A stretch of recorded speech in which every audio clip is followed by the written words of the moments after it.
But when you analyze the games, then we have twitched our ass on the bench. Do you understand what I mean?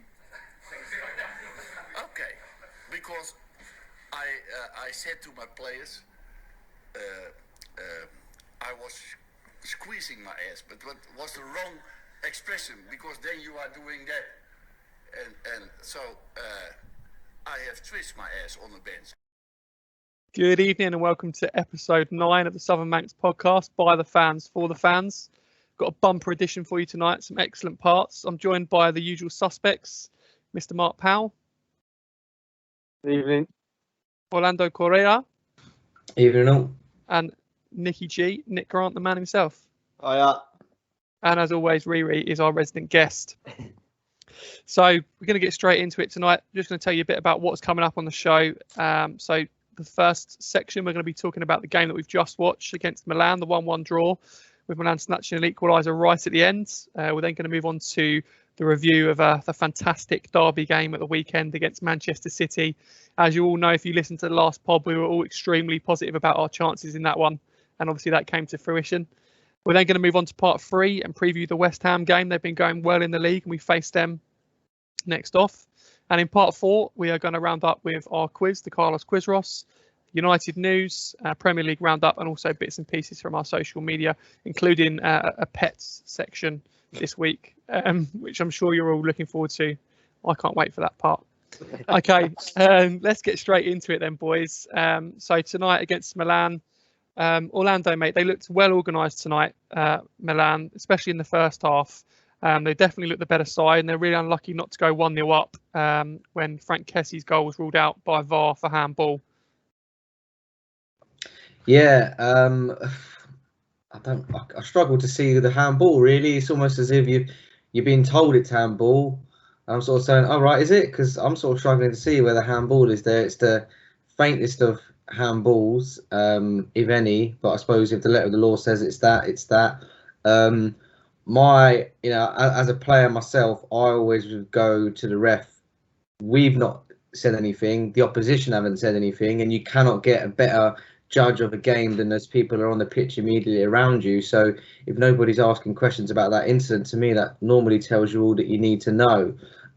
It's not clear and obvious, and isn't that the point of VAR? So to me, yeah, it's a perfectly good goal, rule out. Obviously, pleased from our point of view. Great finish from the lad. But yeah, it's just another black mark against VAR, really, in my opinion. Really enjoyed Milan's performance. I thought they were great. They were dynamic, energetic, on the front foot. They were pressing high, trying to be really, really positive. It was a bit ironic, really, because probably the way that we were having a bit more of a slow, more pragmatic, concentrated build-up, and Milan, very energetic, very dynamic. Ordinarily, you'd sort of associate, Serie A teams and Italian teams that being a little more cautious and building up their attacks, and Premier League teams being kind of all out guns blazing. But it was almost a little bit roles reversed tonight. So I think we did well to go in at half time without conceding. But no, from a neutral standpoint, if I was watching that, it was an enjoyable performance from Milan. I thought they did pretty well. Yeah, I completely agree with that. And I think also as well, they were missing a few key players. I know Ibrahimovic and Rebic are normally in their starting 11. They missed out, and there was one other player, I can't think of the name now, that missed out tonight as well, who normally starts and is a big player for them. So yeah, I agree. I think they played very, very well, especially in that first half, and we were fortunate to go in at 0-0. Nicky G, one of the moments that stood out, I guess, for us in the first half, not sure if it's for good reasons or bad or just a bit indifferent, but was that opportunity that Maguire had, that he seemed to sort of hit the post from 2 yards, strangely, and it looked like it was harder to miss in that instance than to put the ball in the net. What did you make of that? Yeah, I think you summed it up it's one of those harder to miss moments. I can't really defend it because he has seen it coming. It's just bad technique, isn't it? He's led with his shin. And as you can see from Ozzy's wallpaper, Rooney went with his shin there and it ended up all right. But yeah, Maguire's led with his shin. the bit that confused the hell out of me was how he's managed to get the ball behind him, and the ball's ended up that way. So I know there was a bit of post involved and everything like that, but yeah, it could have been a big goal, especially before the break. Bizarre freak incident that I hope doesn't come back to bite us in the second leg. Yeah, absolutely. Just one of those things, I guess. But yeah, very, very frustrating, I suppose, for him, because I think lads probably agree with me when we signed him, maybe not sort of running in volleys at the back post, but I think we probably expected a few more goals in terms of Maguire chipping in from sort of set plays, etc. And it hasn't really happened. So he has got a couple, but it would have been nice to get on the end of that one and put it in the net, especially at the time the opportunity arose. But yeah, there you go. Okay, so at half time then, Mark, Tony Martial, I can't quite believe I'm saying it, but he looked probably our best player up until obviously he came off. Amad Diallo came on, the youngster, and within 6 minutes he sort of scored a fantastic goal, lovely ball through from Bruno Fernandes, and it was sort of a running, spinning back header into the back of the net from that sort of penetrating forward run. Fantastic goal, wasn't it?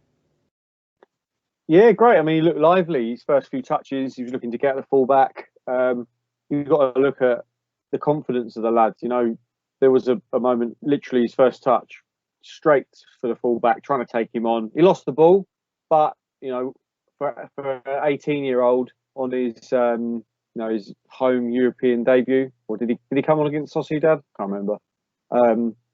But I guess this is 45 minutes, his longest time on the pitch for us. That goal is now the fourth youngest goal scorer in Europe for Man United. And yeah, good goal. I mean, it was a good run. Obviously, Bruno, absolute top class from him. And I want to see more of this, actually, because we know how good Bruno is in and around the box. You know, his goal involvement's phenomenal. But when you don't have Pogba in the side, Fred and Matic don't really pass the ball forward that often. McTominay's more of a runner than a passer. I would say he can pass the ball, but he is not a brilliant passer. You wouldn't say. So sometimes when teams do sit in a bit, we do lack a little bit of penetration from deep, and I thought Bruno sort of saw the pass beautiful. And Diallo, yeah, I think Nick said it off air, but positive, running in beyond. And the header was sort of Chicharito-esque, wasn't it? Sort of backwards off the top of his bonce. And the AC Milan keeper's a tall kiddie as well. I mean, he's 6'2", 6'3", 6'4", something like that. He's a huge lad. And for him to loop it over the top of him, fair play. So, yeah, I think there's a lot of people getting excited about Amad after the game, social media. I think he was probably unlucky not to start the game, but with James, Martial and Greenwood, you probably weren't going to get in. So, but I don't know how bad Martial's injury is. Maybe you might get a bit of a run with Rashford on the sidelines. Not sure what's happening with Cavani. So, yeah, fair play to the lad. I'm absolutely buzzing for him. Yeah, absolutely, me too. And I think I felt a bit sad for him at the end because he's absolutely gutted that he's not got the winner with that late equaliser. There was pictures of him looking absolutely sort of crestfallen. So yeah, feel for him on that score, but fantastic goal and great for him to get off the mark tonight against a good side, an important game. Okay, so I mean, in fairness, I've just mentioned it there, but obviously Milan have nicked that equaliser right at the last from the Kier header from the corner. Lads, I mean, looking at it, I'm sure you'll all agree. You might have a different opinion, but I think Henderson should have done better with that. It was straight at him, really. On balance, though, do you think that they probably, however they got the goal, deserved that tonight? Yeah, I mean, especially with the Kessie goal, and I think just in general they were pretty impressive. I think it would have been harsh as a neutral if you were watching that. You'd say draw is probably fair result. Obviously, as United fans, we're frustrated not to see it out. It's hard because, again, off air we were talking about the subs that Ollie could have made. Not really lots of options there. Players needed a rest. People like Wan-Bissaka, Bruno have played a lot of football. You're trying to rest them and see the game out, go a bit more defensive. We just lacked that out ball, and it bit us in the bum. But I mean, it makes the second game a little bit more exciting now because we can't just go there and try and see out a clean sheet. We've got to score. So it should be a good game next week. Absolutely, yeah. Looking forward to it. And talking about next week and the second leg, how do you think we should approach this second leg in terms of our setup and tactics, Nick? We've got to score, haven't we? And the thing is, if we hadn't conceded that goal, you would have probably said it plays right into our hands, because we love going away and get grinded out a 0-0. If there's something that we have proven we can do this season, it is getting a 0-0 away from home. So the onus is on us now. It is on us. It's not on Milan. Milan don't have to score. I know that's a dangerous game, but maybe we'll see a different side to Ollie. Maybe now we get answers to the questions that and our frustrations that we've shared on other pods of all these 0-0s. What can we do when the onus is on us? Because we have to go and get a result. It is a shame that we probably won't have a full strength squad to choose from, because there's already an excuse lined up there. But I think it could be interesting. I'd love to know when Pogba's back, because we do miss that creative player from deep. It was almost as if when we went 1-0 up and we took Bruno off, and we took, obviously, Martial had already come off, kind of running out of attacking options there, with Rashford already on the sideline. So this will be an interesting game next week, and I'm quite keen to see how Ollie approaches it, because the substitutions were negative. You know, a left back came on, we pushed the other left back to left midfield. We took off our creative midfielder for another defensive midfielder. There used to be a time when we used to laugh at teams that played two holding midfielders. Now it's the norm, and then we put a third one on. So it will be interesting next week. We got to go for it, but to be fair to Ollie, the hands could be tied with the squad selection, because we don't know how bad these injuries are. Yeah, absolutely. Let's hope that they're not too serious and we can go there and get a result. It's set up nicely, isn't it, for a great tie in the second leg. So fingers crossed. Okay, thanks, lads. Really enjoyed that part, discussing Milan, and look forward to that game next week. Join us again for part 2, the part you've all been looking forward to. We'll try not to drag it out too long, but we're going to talk about the Manchester Derby win next. You are right. Also, your word is fantastic. Desire, hungry, and a lot of times I use the word horny to my players. It's true, isn't it?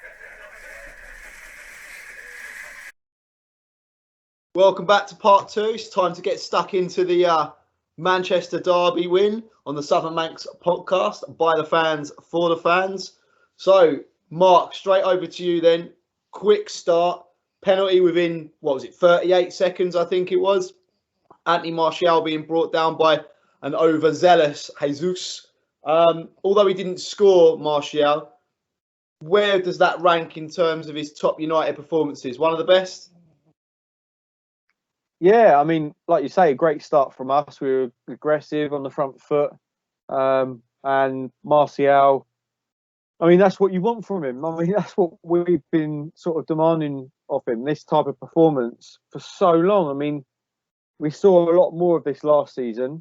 This season it hasn't worked for him. I know, obviously, got sent off early on against Spurs, and that might have sort of messed up his rhythm. But for whatever reason, don't know what it is. It's just not happening for him this season. But out of nowhere, Sunday when we needed him, he absolutely turned up. Obviously, no Cavani, so he was the main man again up top. There's a brilliant clip of the ball goes into. I think we've got it at the back. Maguire into Lindelof. It's one of these clips that's really close to the pitch, literally from behind the goal. And Lindelof sort of fires it into Martial's. Martial's got his back to goal, about halfway line, middle of the park. Fires it into his feet. He's got 2 players around him. He takes it, spins them, and then he's bearing down on goal, and he just slips it to Dan James. You might remember Dan James then had a shot, went wide, maybe off a deflection, maybe could have cut it back. But yeah, Martial's just everything that you wanted from a centre forward. His hold up play was good. There was clips of him sort of beating people, then back heeling it to somebody else, and it's like Gary Neville called it. It said, you don't sell this Martial, no way. That's your £100 million striker right there. Obviously unlucky not to get on the score sheet, but his all-round game was phenomenal. And and the frustrating thing is that's what we want to see every week. No, why can't he do this? I mean, if not every week, but majority of weeks. That would be the frustrating part for me. But hopefully he can kick on from this. I thought he was actually pretty good for 45 minutes tonight as well against Milan. Again, it's his hold-up play, his desire, his commitment, his work rate was all there Sunday and again tonight. At times, he just looks disinterested. And when you're out of form and you're not in the goals, at least do the hard work, at least do the dirty work and press and get stuck in and work hard for the team. And so when he's not doing that, it looks a lot worse than other players like your Cavani's. If he's not in the goals, he's at least doing all of the dirty work. And if Martial can at least match that when he's not scoring, that'll be a good start. But yeah, hopefully he can kick on from this. Whether that was his best performance in a United shirt, I'm not sure. I mean, I remember he got a hat-trick last season at home just during lockdown, which was pretty good. Obviously, his debut against Liverpool was a big moment. But yeah, that was a great performance, proper centre forward. So more of that to continue, please, Tony. Yeah, sure. Make sure he gets the message. And then moving on to someone who did find the net, although probably unexpectedly.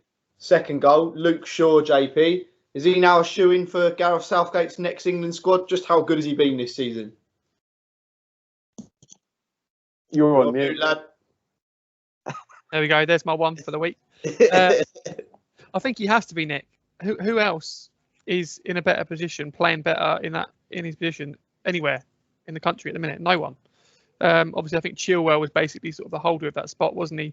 Been playing on and off. Wasn't playing for a while. He's been brought back in, but no one is in the left. Get my words out. In the left back position is anywhere near the level of Luke Shaw at the moment. In every area for me, defensively, contributing, going forward, looking dangerous. Obviously, got on the score sheet in the derby, which was fantastic. That partnership he's built up with Rashford on the left-hand side, absolutely phenomenal. I think he's been one of our best players this season, if not maybe our best player. You could argue, obviously, Bruno maybe might just pip him, but he's been superb. The level of performance has been consistent as well. Obviously, we brought Telles in at the start of the season, and people may have thought that he was going to be playing second fiddle, but it's if anything, it's spurred him on, hasn't it, to sort of up his game and keep that sort of level going. And he's been absolutely superb. And I think if he's overlooked by Southgate again this time, he's going to have to look at seeing if he's got an Irish grandmother or something and switching allegiance, isn't he? Because if you're not getting picked now, when are you going to get picked? Yeah, sure. I guess if it was a straight up 4-4-2 or 4 at the back, he's a shoo-in.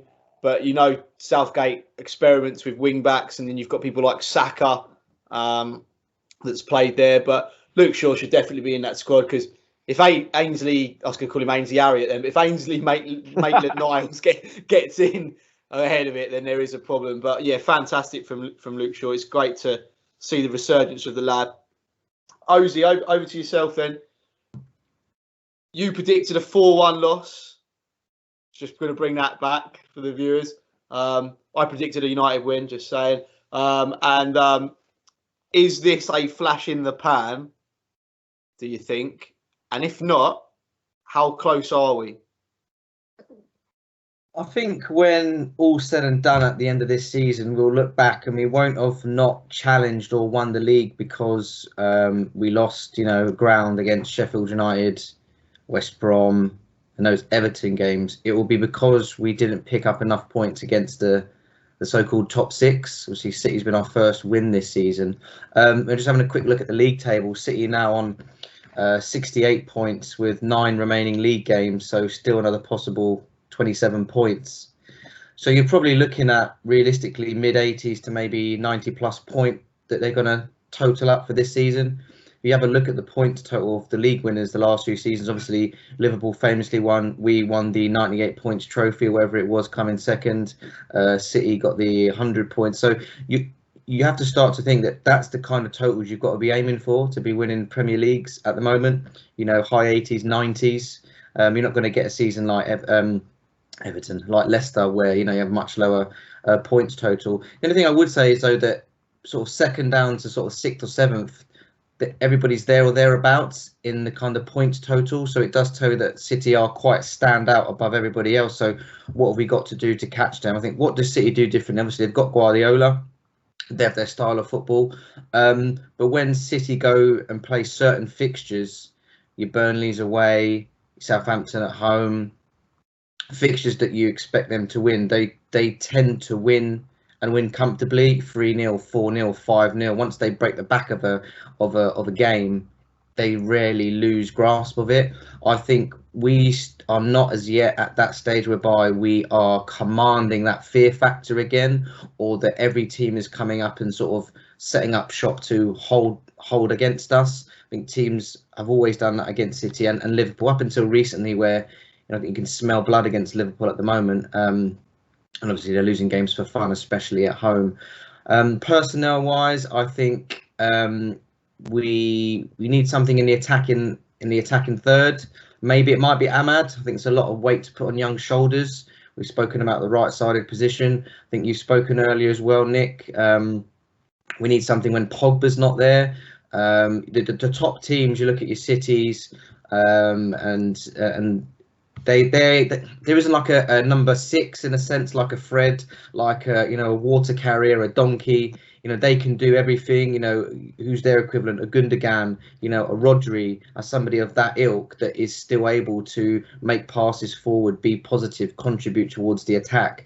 Fullbacks on either side can go forward, can offer that. Okay, maybe not as competent defensively as people like Aaron Wan-Bissaka, but unfortunately that side of it can be afforded less importance, because it's if you're pinned in the opposition's half and you're always pressing them and you're the ones with all the pressure, you're not going to need to worry about that as much. So I think perhaps a bit of coaching for Aaron Wan-Bissaka in terms of the forward play, or offering something to give him some support, because you'll see it very much tonight. He'll be in certain positions of the pitch, comes into say somebody like Greenwood on his left foot, so we're kind of recycling the ball around, so we lose that, say, like a dynamism that AC Milan had. Once the ball's going into those channels, you're straight away worried, going, whoa, what's going on here? It's very, very direct, it's very penetrative. So I think we need to maybe have a little bit of think about personnel, maybe a little bit of think about being a little bit more positive, maybe being a little bit more bold.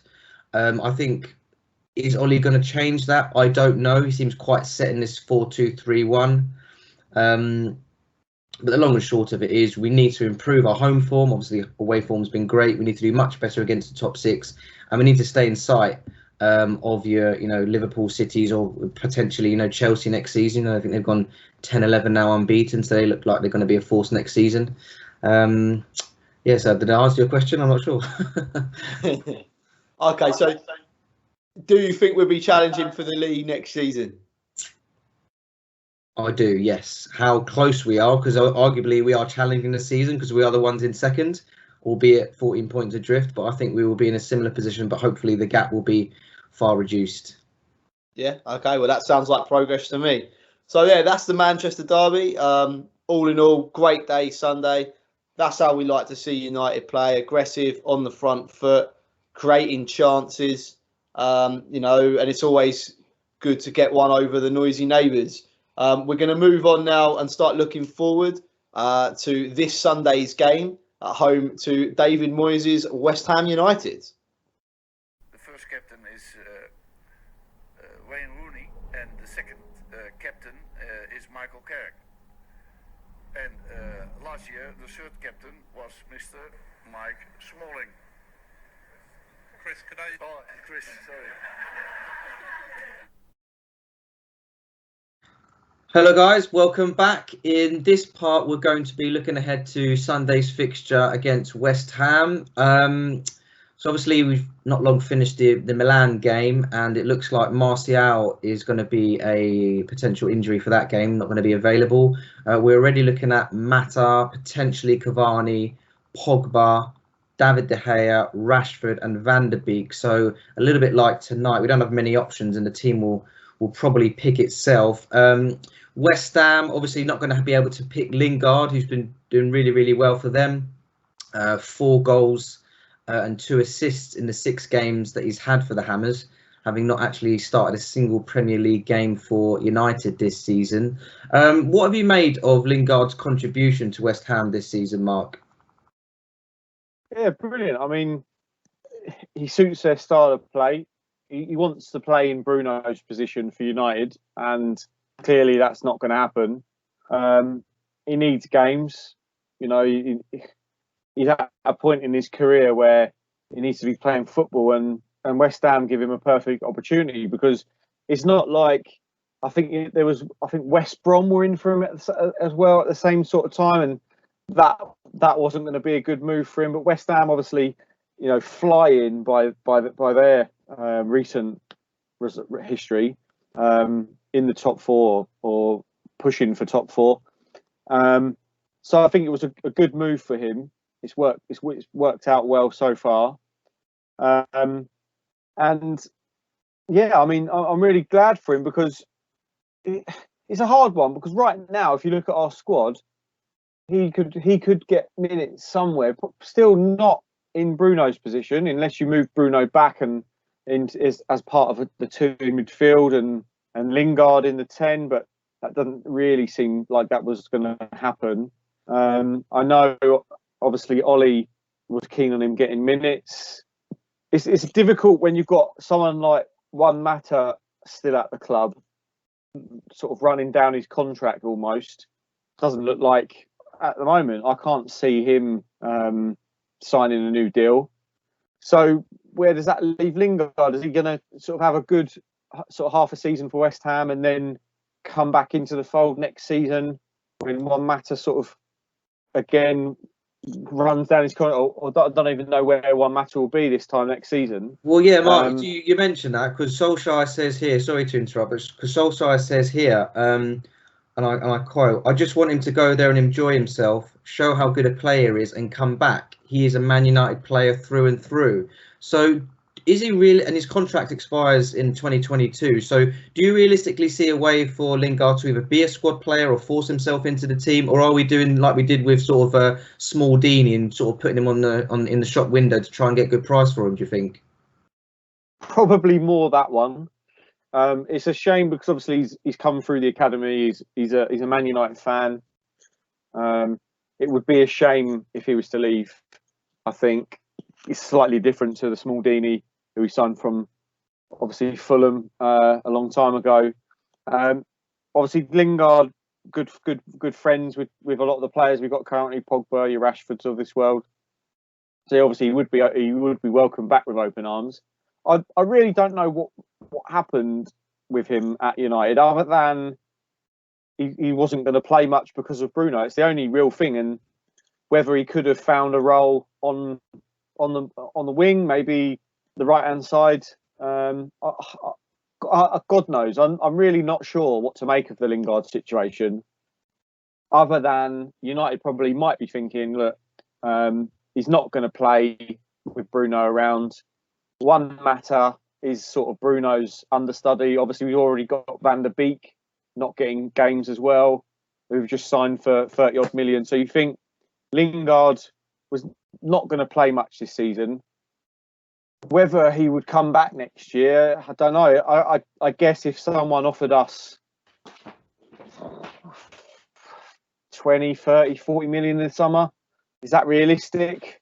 Don't know, but you could see United cashing in on him, whether that's to West Ham or someone of that ilk. Not sure. I'm sorry, it's quite a vague answer there, because I couldn't predict it right now. I couldn't predict whether he just comes back and does a job for us from the bench and in the cups next season, or someone stumps up some money and we get some money to reinvest in the squad somewhere else. It's strange, isn't it? If I had to choose, it'd probably be the latter. It's a strange one because Ollie's words seem quite positive and he wants him to come back. But yeah, I guess we'll have to wait and see on this young prospect at United and whether he does actually come back or not at the tender age of 28. JP, we're going to be playing West Ham again in a short space of time. As we previously mentioned, and a couple of pods previous, West Ham continue to do well, and Moyes, in particular, has got them ticking over nicely. I think if they were to beat us, they'd go 1 point ahead of Chelsea and still with a game in hand. You've still got teams like Everton and even Villa and that knocking around, the Champions League spots. West Ham potentially in the Champions League is probably not something we'd ordinarily say. And even Danny Mills on TalkSport has been quoted as saying, I don't think it should be top 4 in the country to go through. Let's say West Ham get in the Champions League in 4th spot. That's not Champions League. What do you think? Do you agree? No, I don't. I think that's greatly unfair. I mean, how long has it been 4 teams going to the Champions League from England? A long, long time. I mean, I can't remember. I know at one point there was 3, and before that there was 2, and even 1 wasn't there back in sort of the mid 90s, where obviously most of the time it was us and Blackburn or Newcastle might chip in a couple of times. But no, I think that's greatly unfair. I think they're in the mix on merit, and whoever finishes in 4th place, it's been the case that they go into the qualifying round to the Champions League, and I think I think that's well deserved if they finish in that spot, and it's been that way for a long while. I think that West Ham have had a fantastic season. They fully deserve to be in the mix. I think there's always sort of one team, isn't there, that are up and around there, that sort of drop off with a few games to go. And I know I'm not sure exactly, I think there's about 10 games left, isn't there? And they're sort of not going away. So I think you've got to give credit where credit's due.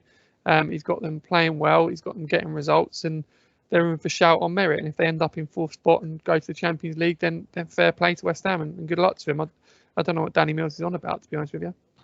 Well, yeah, TalkSport are notorious for riling people up, aren't they? But no, I agree with you, really. I think, the league table doesn't tend to lie. You get where you get on merit. And look at teams like last season, Atalanta, they're not exactly a fancy Champions League team, and they did, really, really well in the Champions League. Were unlucky against, I think it was PSG, late knock-ins, when they had the sort of mini tournament bit in the summer, the COVID tournament.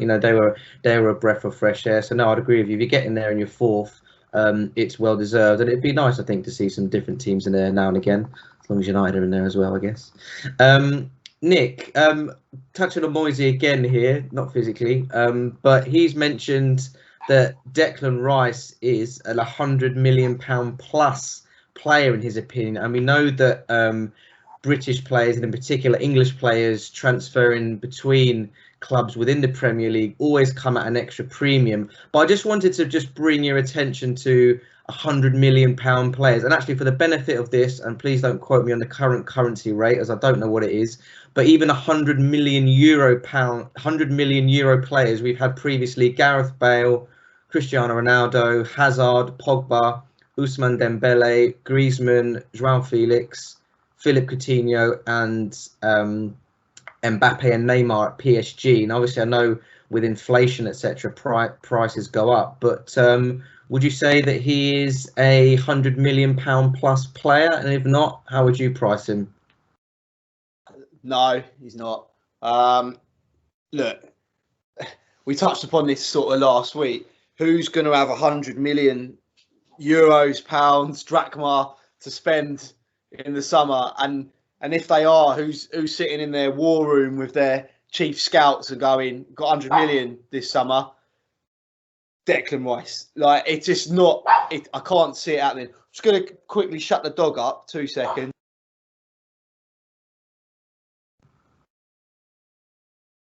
Sorry about that, guys. Yeah, so I don't see Declan Rice as being someone's top transfer target. So that's my answer to that. Is he £100 million Euro player?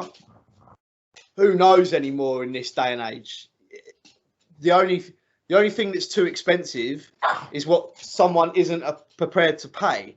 So if some mug's prepared to pay £100 million for Declan Rice, then that's his value. We were prepared to pay 80 million for Harry Maguire, and you wouldn't say Harry Maguire's an £80 million player.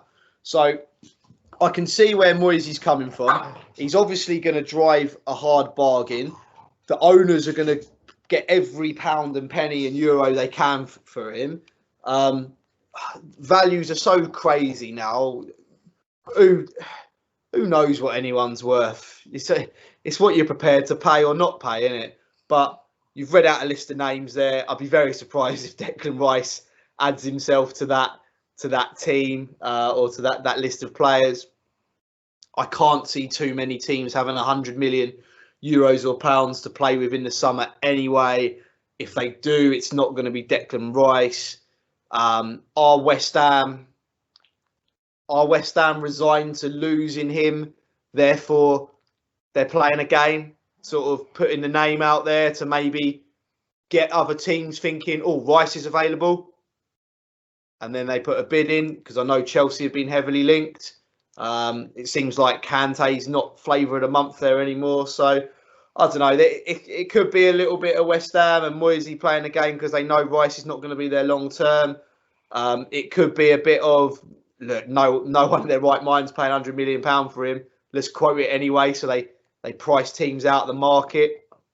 I don't know. I'd be very, very shocked if the 2021 summer we're talking about Declan Rice being a 100 million transfer to anyone. We'll be talking Haaland. We'll be talking Mbappe. If the next name down is Rice, I'll be very, very surprised. Yeah, no, I agree with you there. I think also, in this week, West Ham news that Mark Noble's going to be retiring as the end of next season, I think. So if they were to lose Rice and then Noble in quick succession, I think that's a couple of big gaps to fill for West Ham. So I guess that just leads to the final part, boys. If I come back to you each for a score prediction. Mark, if I start with you, prediction for final score at the end of the game? I think we beat them earlier on in the season, didn't we? I think it was 3-2. We went down 2-0. Just one of our really bad starts. Really turned it on. Individual moments. I remember a lovely goal from Mason Greenwood.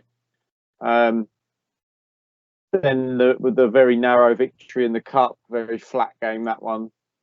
Will we make this 3 out of 3? We do like a draw at the minute.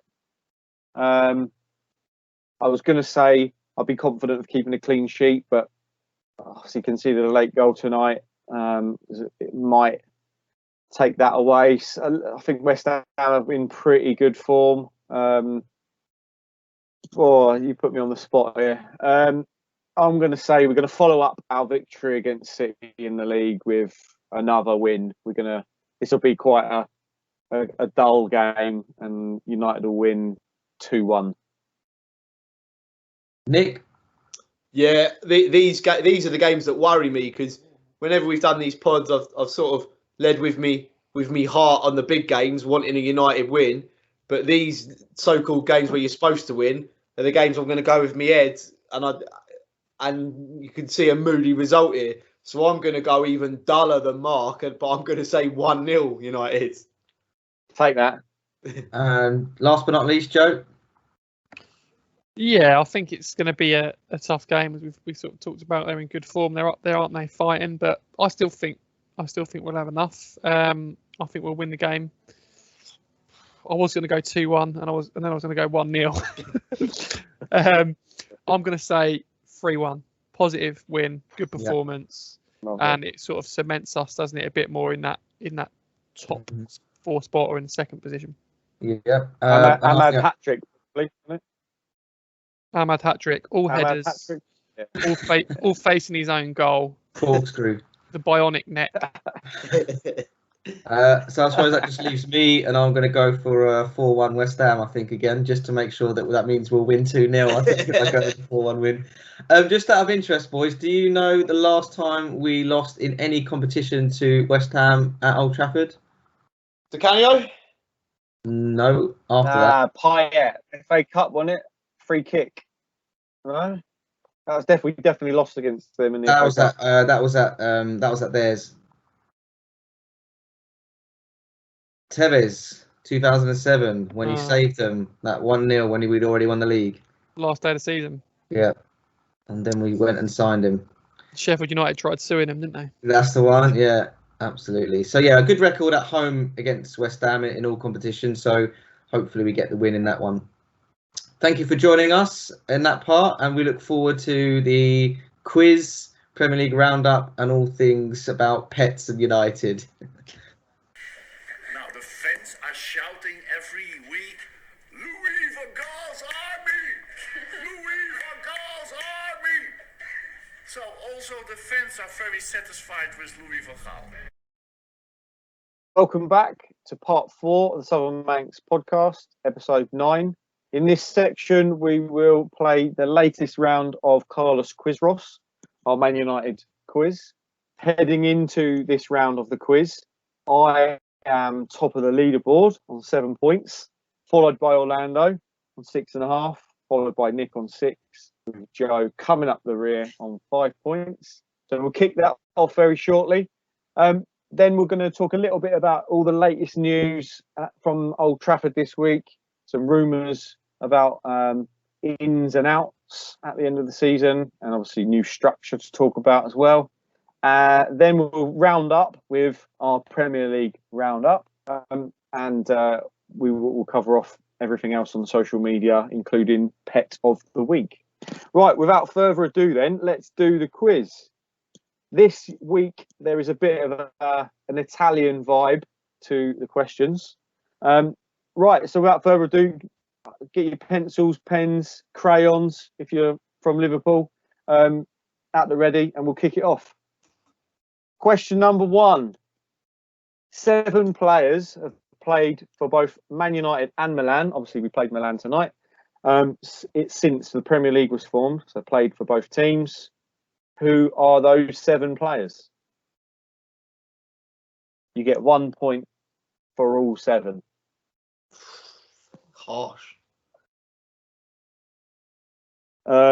Did we allow half a point last week for 6 Brazilians? I can't remember. Yeah. I think it's half a point if you get 1 less than the full amount. Anything less than that's nothing. All right. Cool. Half a point for 6. We'll allow half a point then. Half a point for 6. I think that's fair. So everyone at home, if you're playing along, you made it this far into the pod. 7 players who play for both clubs. Make a note of those, and obviously, come back to them as we read out the rest of the questions. All right. Question 2. We've played Italian opposition 28 times in the Champions League. So that's 28 games. So home and away. But how many have we won of those 28? This is a multiple choice question. So is it A, 5 times? Is it B, 10 times? Or is it C, 15 times? A little easier, that one, than the first question, given the multiple choice selection. 5, 10, or 15 for that one. All right, nice and quick. Question number 3. What is our biggest win against Italian opposition, and who was it against? Very. And again, Premier League era only, yeah? Yeah, Premier. I mean, for the viewers at home, whenever we do this quiz, it's always timelines from Premier League era, so sort of 92, 93 onwards. That's when football started, really, wasn't it? That's when football started. That's when we can remember it because we are fairly young. So yeah, biggest win and who was it against? Question number 4. Obviously, we played this is a Milan one again, but we played Milan earlier tonight. You may remember we played them in 2005 in the Champions League. That was the first time since the 69 semi-final, which we actually lost. In the 05 game, home leg, it ended 1-0 to Milan. But who scored the winning goal that day? Who scored the winning goal for Milan when they beat us at Old Trafford 1-0 in 2005? Thinking caps on. Thanks for these. Check them out. And last question this week, Sir Alex, the God. had a lot of famous quotes in his long tenure at Old Trafford. This one stuck out for me when I was thinking about Milan today. When an Italian tells me it's pasta on the plate, I check under the sauce to make sure. They are the inventors of the blank. Fill in the blank. What is that word? So I'll say it again. When an Italian tells me it's pasta on the plate, I check under the sauce to make sure. They are the inventors of the blank. If you've read Fergie's book, it is in there. If you have that to hand and know the page number, feel free. It's a very slow option to Google, but yeah, that's your 5 questions this week. So, quick 30 seconds just to make sure you've got answers for all 5, and then we'll go through the answers. How'd you find that one, lads? Yeah, tough. The first one, I got I thought it was Paul Mintz, but I remember he was at Inter, wasn't he? Not AC. Yeah. That's correct. Yeah, the blue and blacks, not the red and blacks. They call that something funny in Italy. Nerazzurri, something like that. Rossoneri, something like that. Anyway, all right, we'll go through the answers then. So 7 players to play for both clubs in the Premier League time, so since 92-93. Call out your answers. Dalot, Stam, 1, 2, Beckham, X, 3, Darmian. 4. Darmian. Oh, mate, I put Darmian and I took him out. I can't believe that. My last one I Yeah. put was, I think Taibbi played for him, did he? I went Taibbi. 5. Yeah. Yeah, that's Oh, 5. mate, I actually had these as well, and I did put them down. Ibra. Who else? We had that one. Who? Blomqvist. Blomqvist, 6. Oh, that was my 7th. Yeah. I just didn't Yeah, get Darmian. yes, I can't believe. I thought we bought Darmian from like Oh, Parma. mate, I was going to put Darmian as well. Yeah, And Taibbi. he played for AC No, wasn't it? Was early it on in his from career. Torino? Oh. Yeah, we signed him from Torino, but he actually came through the AC Milan academy. Did Rossi play for him? He did not. No. Did you tell me the 7th one? Did anyone say Ibra? I said Yeah, Ibra. I've got Oh, Ibra. mate, I should have had 6 here. I should have had half a point. I think I got had 6. Darmian and Taibbi, and I took him off. I missed Blunkfist. I missed Darmian. I can't believe that. So Blomqvist, so Beck, Darmian, Zlatan, Dalot, Taibbi, Blomqvist, and Stam. I mean, kind of obvious when you think about it, even if you were just guessing. I'll tell you what, Darmian's had a career, and he for someone who's bang average. Yeah. How's he done I'll tell you that? what, I remember his debut for United. He was absolutely mustard on his debut. I thought, cool, we've got a core career, and then yeah, he wasn't. Any player who demands the shirt number of 36, I've got questions about. Very odd player. Right, how many times have we beaten Italian opposition out of 28 in the Champions League? 5, 10, or 15? I went 15. Correct. Yes. 10. Get in there. I'm Don't back think this so, week. it's I'm silver. back. Come on. I kind of went. I kind of threw you a little bit because you normally go with 10 because that's the medium of the 3. But no, I knew he didn't have a great record against the Italians, so I was sort of a bit cautious. Wow, 15 out of 28. You do the math. Not bad. I just done the pub quiz fruit machine. If you don't know the answer, go down the middle. B. Yeah, B. Yeah. Lee Sharp. Biggest- Lee Sharp. Oh, Giggsy. Biggest win against Italian opposition, and who against? 7-1 Roma. Correct. Yeah. Get it. Oh, Nicky G. Nicky G, come What's he on. said? Oh, I don't deserve to be on the podcast. What's he said? Sub him.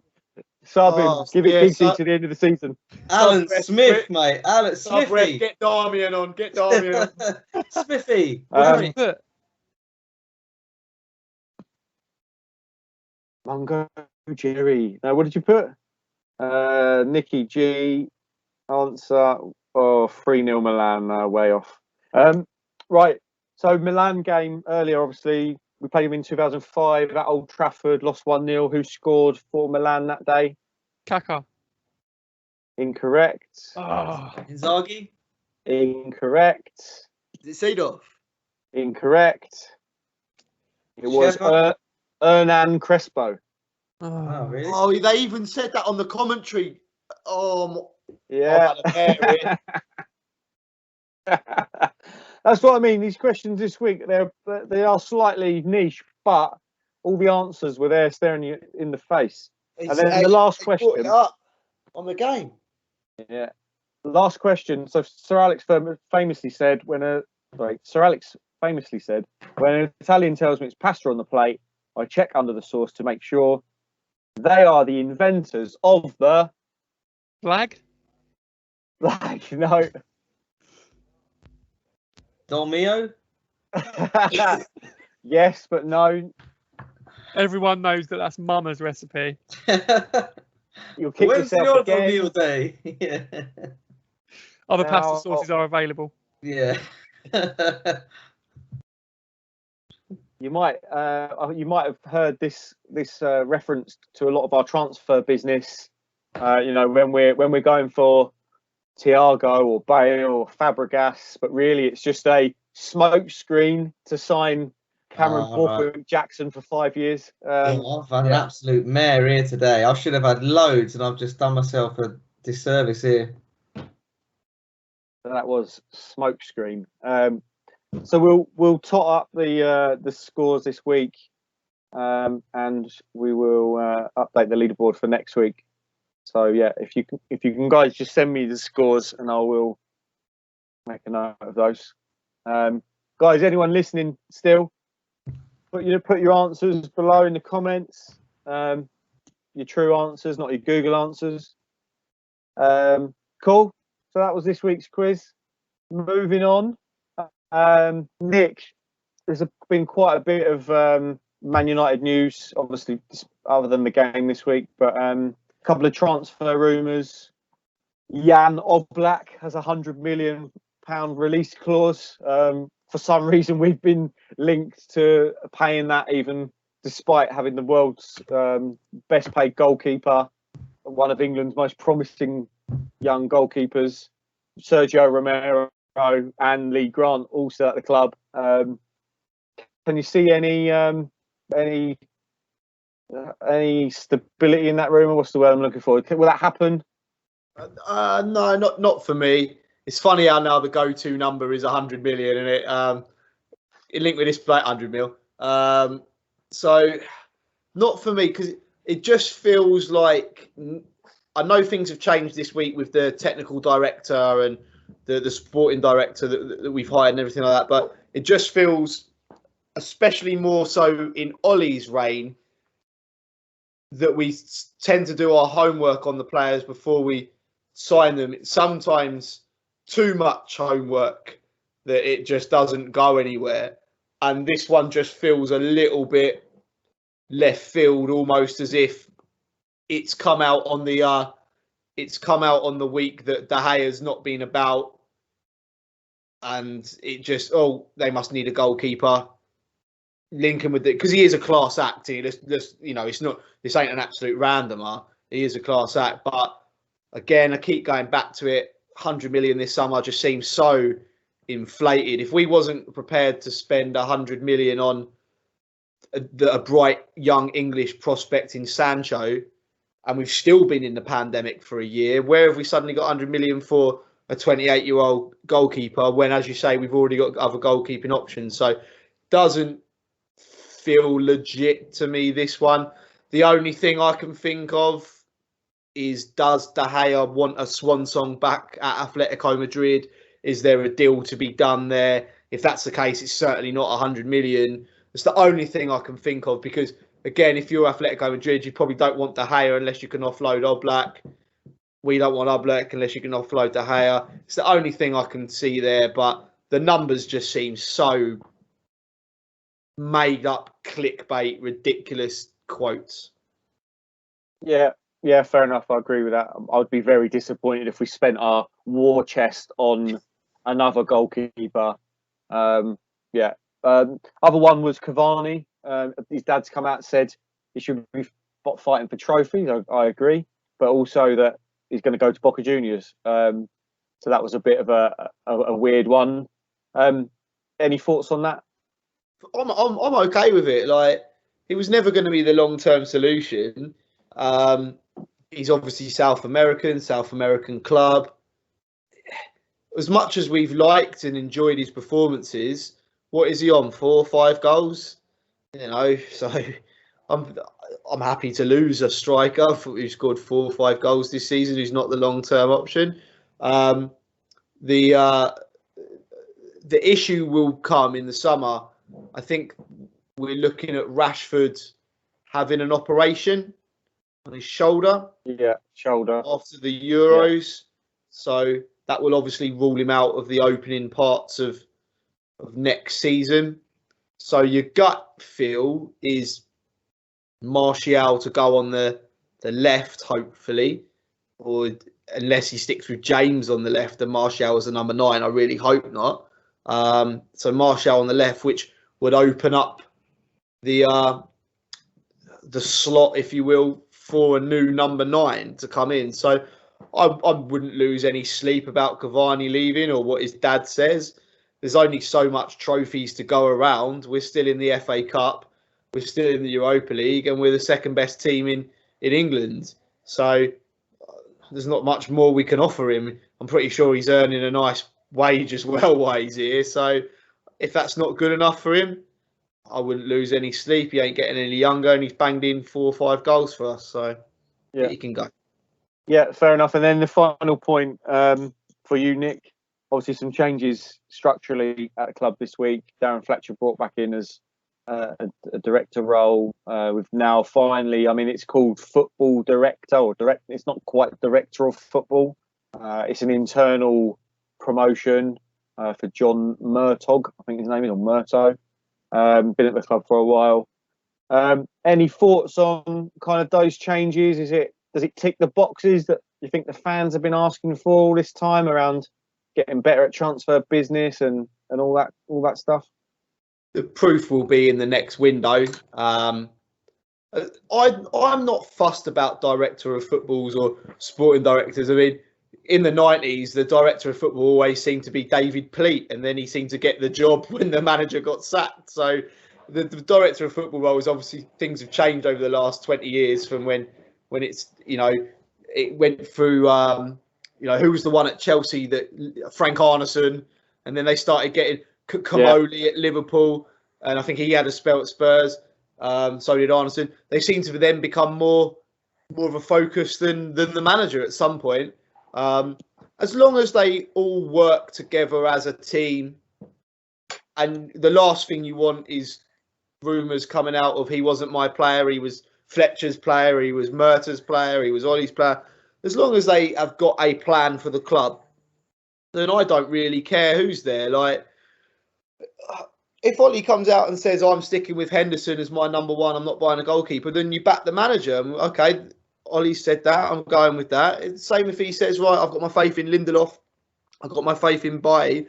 As long as the fans can see what the plan is, I don't think there's much of an issue. You back the manager. But I think it's just been such a scattergun approach of random players. I mean, we've laughed about Darmian. Where was he ever going to fit?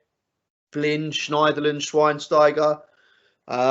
You know, over the years, there's just been some real random purchases that didn't quite fit. As long as the 3 of them get together and have a plan for the long-term vision of the club, then as fans, we will support and back the decision. You know, it should work now. It should work as long as they all get on. You just don't want to hear rumours of he was my player, no, he was my player, or wasn't my player, and then that's when it doesn't work. But the fact that they've been promoted from within the club is probably a good thing for me. The director of football is probably the one that signs off on the top targets. So ultimately, it will be his head if we recommend the wrong ones. But it will still fall down to Woodward on negotiating the deals anyway, because I think Van Gaal, one of Van Gaal's criticisms was when we handed them a list of players for a position, Woodward seemed to only be able to get the 3rd or 4th choice. So it's up to Ollie and the team to to get their number one targets up to Woodward, but it's still up to him to do the deal. Yeah, and I think obviously Ollie and the new director of football will both still report into Woodward, as you say, and there's Matt Judge who does the transfer negotiations. So probably not a lot will change from this. I think it's probably just a slightly different structure, and you think hopefully biggest club in the world, they've got the right people doing in the right jobs, in the right roles, not just jobs for the boys. So yeah, like you say, let's judge it in the window. But I think sounds like a positive move anyway, but proof is in the pudding. Joe, we'll come on to you next. Obviously, United sit in second, 6 points separate us and West Ham in fifth. Obviously, we go up against West Ham this weekend. Still fairly tight from there on down, with Everton on 46, Spurs 45, even Liverpool on 43. With the makeup of the top four as it stands currently, City obviously running away with it, United, Leicester, Chelsea. Do you think the top four stays as it is now with sort of 10 games to go, or can you see one of them other clubs sneaking in? And if so, who drops out for you? Yeah, I think I said last week, maybe a week before, that my sort of pick for the top four is who's in there at the moment. But listen, it's very close, isn't it? There are a few more teams in the mix. There are, only a couple of points in it up there. So it wouldn't surprise me if there is a change there. I couldn't tell you who would drop out and who would come in, but it wouldn't be a huge shock if Tottenham put a run together and forced their way in. For instance, they've sort of started to come good a little bit in the last couple of games. They've got Bale playing well, scoring goals, Kane scoring goals. Obviously got a dangerous front three, and Mourinho's done it all before, hasn't he? So yeah, it wouldn't surprise me if they put a little run together and ended up in that top four. But I suspect it will finish up as it is now. But who knows? There's always one that sort of makes a late run, isn't there? And while there's only a couple of points in it, it's more than possible and probable that might happen. Yeah, and away from United just for a moment there, take Bruno out of the mix, take United players out of the mix. From sort of the top half of the table, any particular player that you'd be sort of, obviously been a lot of chat about player of the season, and Bruno's right up there. But for you, outside of United, who would you be looking at as a sort of front runner for player of the season up to this point? Is it your Kane with his goal involvement? Is it you Grealish or your Gundogan or someone a bit more left field? Yeah, I think that there's a few contenders, aren't there? I mean, you mentioned Gundogan there, and I think obviously he's stepped up for City, particularly with the De Bruyne injury, and no one sort of saw the numbers he was going to start producing. All of a sudden, he's been fantastic for them. As you said, Kane, he's sort of added a lot more to his game, hasn't he? Over the last couple of seasons, he's not just a goal scorer now. He's very much sort of a man that is involved in a lot of the goals, a lot of assists, etc. Yeah, I guess he could be in with a shout. There's been a lot of talk about another City player, unfortunately, but there's been a lot of talk about Cancelo at City this season. Maybe a bit more left field. Defenders don't often get it, but he's had a sort of big impact on the way they've played and their good run that they've had. Yeah, I mean, again, obviously now Grealish is injured, but if you're talking about sort of flair players that are massively important to their team, that win points for their team, I think Grealish would have to be talked about in that sort of mix as well. Yeah, I think there's a few that could be considered. Not sure who will get it. Who would I like to win it? I think Grealish. Obviously now he's out injured, but just for someone that's he's got ability, hasn't he? He's got such ability, and he's one of those players that can sort of lead his team through a game and drag it by the scruff of the neck, as they say, to win points. So yeah, I would like to see someone like that win it. Don't think it will happen, but that's who I would go for. Yeah, good stuff. They were flying earlier on in this season. Obviously, they're really missing him at the moment. Still with a couple of games in hand, so if they can get him back quickly, then they might have a late charge into the sort of 5th, 6th, 7th, something like that. But obviously, they stayed up in the last game of the season, I think, last year. So remarkable turnaround for them. Thinking about relegation, obviously, I think we're saying now Sheffield United cut adrift, even despite a couple of good results here and there. Writing's on the wall a bit for them.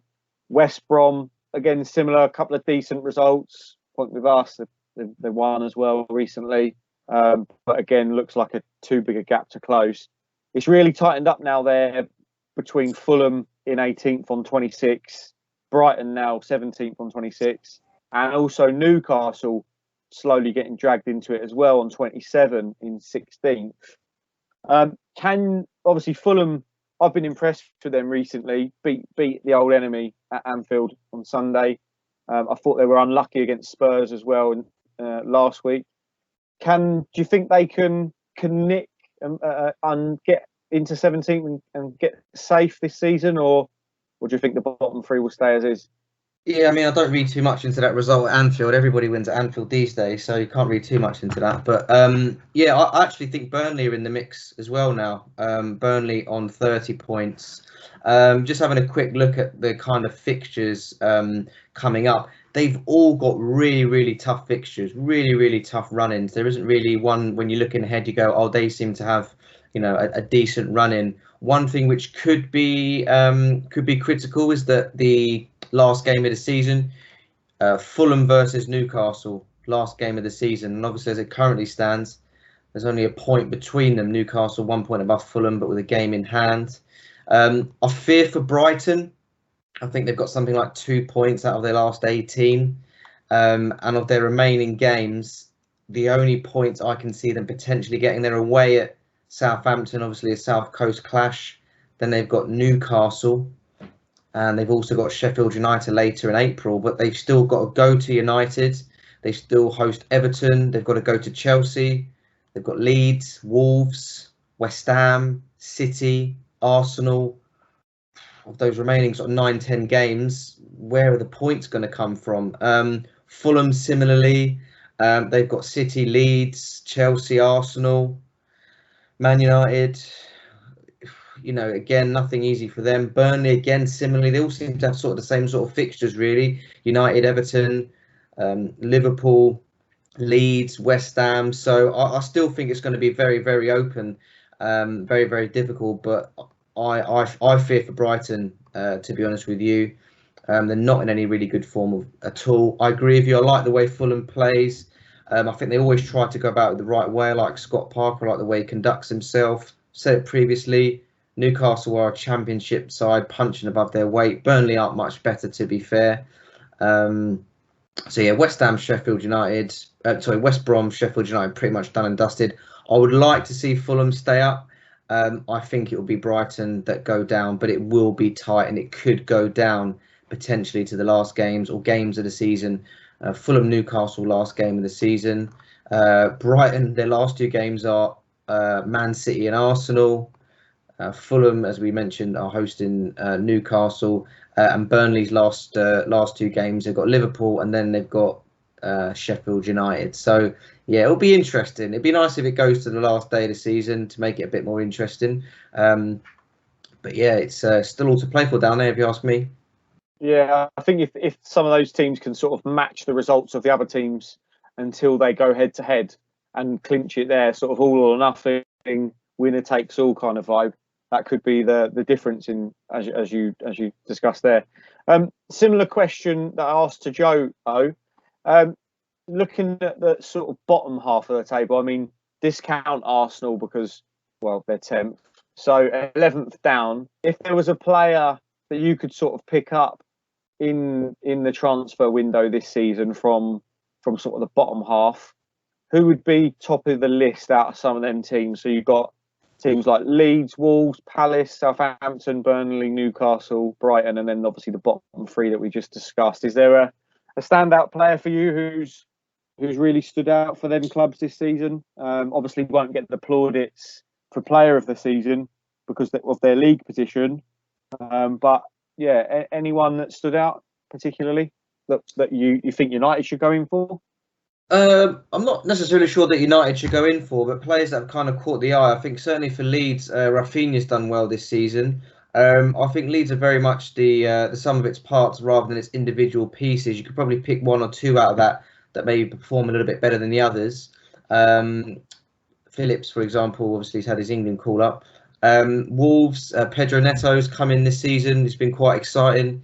He's done well for them. Again, they're very much the sum of its parts. Their players probably individually are that little bit better.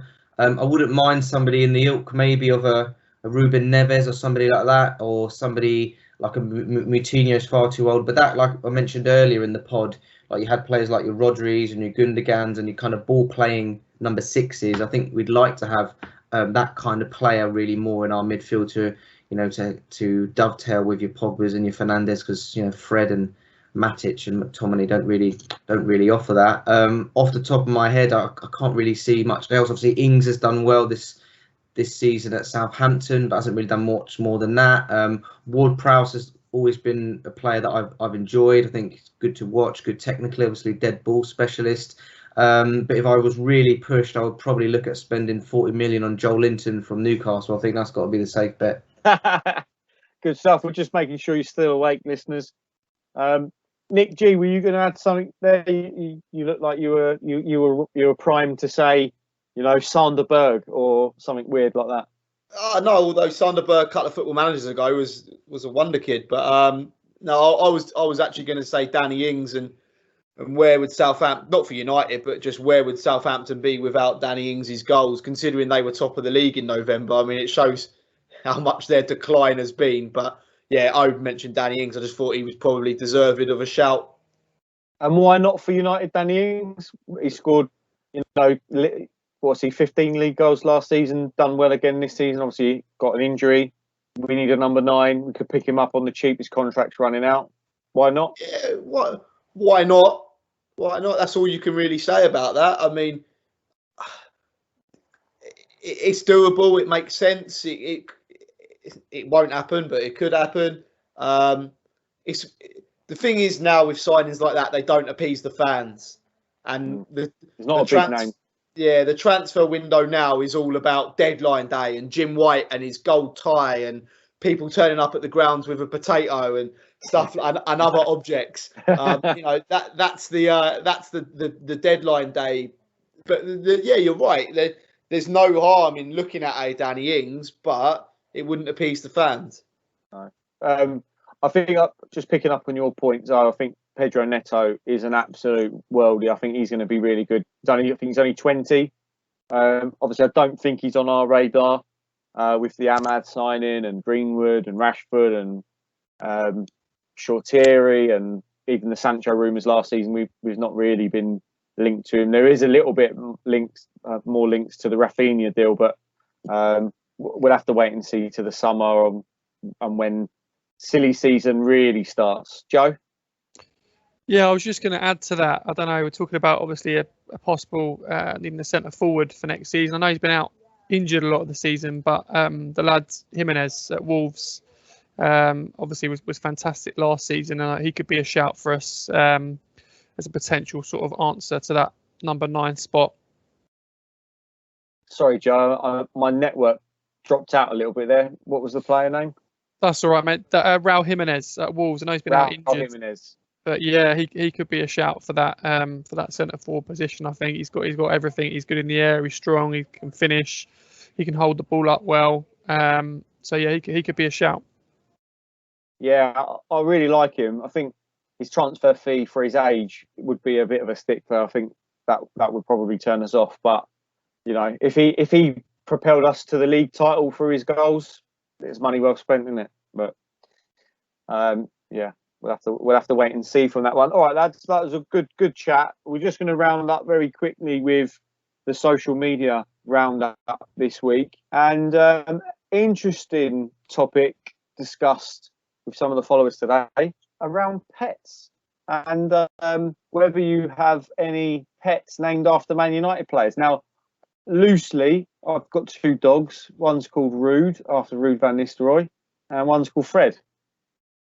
There was a few good ones earlier on our Twitter feed. One from @NixPick1, a sort of a Bichon Frise called Ronnie. We've also got Andy Butterworth, Fergie, was quite good. One of my favourites from Erika Cantona, Keno and Ollie, that's pretty good. So thanks for that. We've got a Teddy as well.